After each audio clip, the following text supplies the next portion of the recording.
አንድ ሰሞን ጸሎትን እንጀምረውና በሌላው ሰሞን ወይ በኑሮ ምክንያት ወይ በቤተሰብ ምክንያት ወይ በሌሎች ሰዎች ጥላቻ ምክንያት ጸሎታችንንም ስግደታችንንም እርግፍ አድርገን እናቋርጠዋለን። ለጠላት ሐሳብ እንመቻለን። አንድ ዘመን እንበረታለን፣ በሌላው ዘመን እንተዋለን።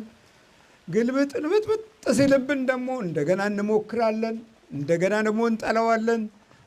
እድሜያችን በዚህ መንገድማ አይሆንም። መገለጥ የሌለው እድሜ ነው እኮ።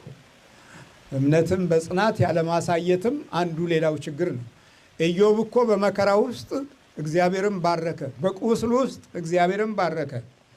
በጥላቻ ውስጥ ሚስቱ እንኳ ሳትቀር ተሳድበህ ሙት እያለች በዛ ውስጥም እግዚአብሔርን ባረከ። በመጨረሻ ላይ የቡራኬው ውጤት የጠፉትን ልጆች በእጥፍ አግኝቶ ኑሮውንም በእጥፍ አግኝቶ ስሙንና ክብሩን ጠብቆ ጤናውን መልሶ ለአማኞች ታላቅ የጽናት ትርጉም ሰጥቶ ነው ያለፈው ኢዮብ።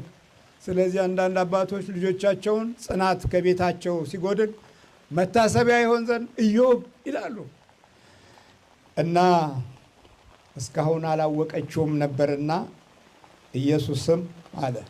ማን? ኢየሱስም